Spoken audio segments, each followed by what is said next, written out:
Yeah, I know you specialize in the Old Testament. You brought up Genesis Right. 1. Can you go deeper into that passage? Because I know that that gets interpreted many, many different hmm ways. And I'd be curious what your approach is, or hmm perhaps what the Franciscan approach is to a very fundamental passage like that. Sure. So, I would say like the at the most basic, the Franciscan approach is going to focus on Genesis 1:26 through 28. And so we'll hear Francis refer to that. I think it's admonition 5. And so a lot of times the technical theological jargon will be imago Dei, which means the image of God. Um, and so what we hear in Genesis 1:26 through 120 is that we are made in the image and likeness of God. We as human beings, male and female, are made in God's image. And so Francis recognizes this, and I think this gives him, and this is another little bit of jargon here, but put up with this. I am a professor after all. We There's a positive anthropology. So anthropology in the theological world isn't the social sciences. It means what does it mean to be a human being, and we can think of that in a negative way, and that we're just focused completely on sin, that we're fallen, and things like that.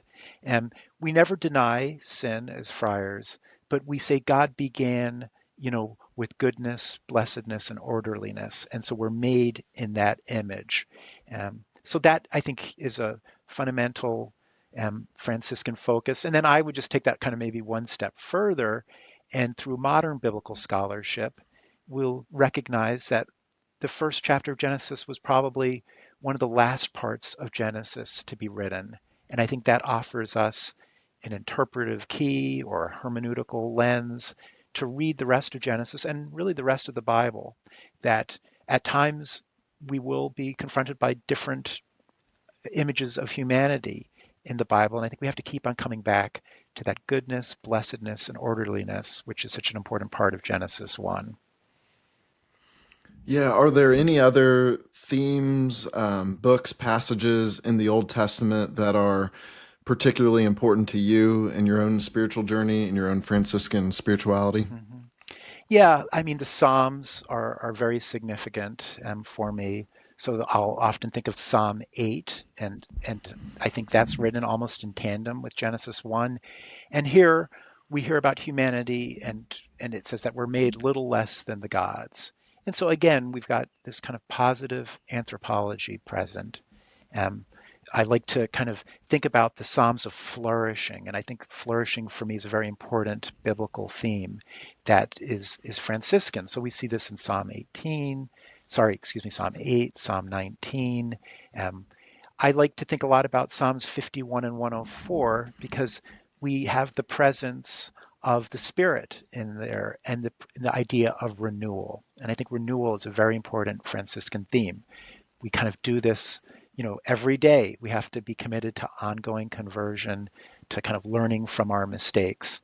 And these Psalms, especially Psalm 51 and 104, invite us to renewal and tell us that the Holy Spirit is an important part of that. Um, so the Psalms work out very well. I mean, I could kind of go through almost every book of the Bible and point out different things. Um, we would also kind of look, very carefully at, the book of Micah. I think it's Micah chapter 6, verse 8, that kind of invites us to walk, humbly with God. Um, the, the book of the prophet Isaiah was a great inspiration for St. Francis because we see the suffering servant in that. And so we know that, and I think it continues today. And we just heard, in church, if we were in church last couple Sundays, this focus on what does it mean to be great. And oftentimes the disciples picking very conventional models of greatness.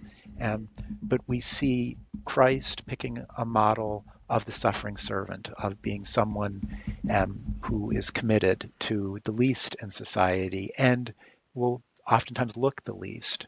And I think Francis was very inspired by that. So those would be a few other touch points in the Old Testament.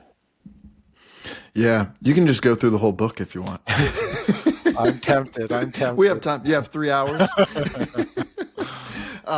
So I was wondering, you mentioned the positive Mhm. anthropology in Franciscan spirituality. What about some of the verses and passages that seem to indicate, or that some people Mhm. use to justify more of a negative anthropology? What would be your response? Mhm. Yeah, we always have to make choices when we read the Bible, and there's lots of, the Bible literally means kind of a collection of books. So we've got 39 books in the Old Testament, and we've got 20 something in the New Testament. And so if you kind of try to kind of pick out some negative verses, you will be able to find them. And so this is where I always feel like we have to kind of make a decision, what's going to be, in Latin we say the ipsissima verba, the most important word for us. Um, and then we kind of trace that. That doesn't mean that we don't listen to all the other words. And we all know, or certainly I know in my life, there's times when I have to hear about sin. There's times when I have to confront um, the difficulties in this world. And those are, as a human being, you don't get out of that. And it's very hard to ignore it. I certainly can't. Um, but if I'm going to, at the end of the day, go to verses for inspiration, um, I know I want to go to Psalm 8. I know I want to go to kind of Psalm 104 to Genesis 1. And so at Mass, in the Liturgy of the Hours, we're confronted by almost all of the Bible. And we should be confronted by that, and we should never try to kind of soft pedal that. But at the same time, if we want to be inspired, I think we know, for example, I'll go to Psalm 139, where we have this kind of vision of God that knows me better than I know myself. And that for me is very comforting and inspiring. And that helps me to get up and kind of keep on trying to do the right thing. Now, other people, you know, are inspired in other ways, and there's no wrong way to be inspired when it comes to the Bible. Just as Franciscans, I think, though, we keep on seeing where Francis is pointing us towards human beings made in the image and likeness of God, to being able to work hands on in very difficult situations, be that with lepers, be that with the Sultan in Egypt. What allowed him to do that? How was he heard? And so I think that's why it's important to recognize that there is a very good case for a negative anthropology. I just don't think it's a Franciscan case.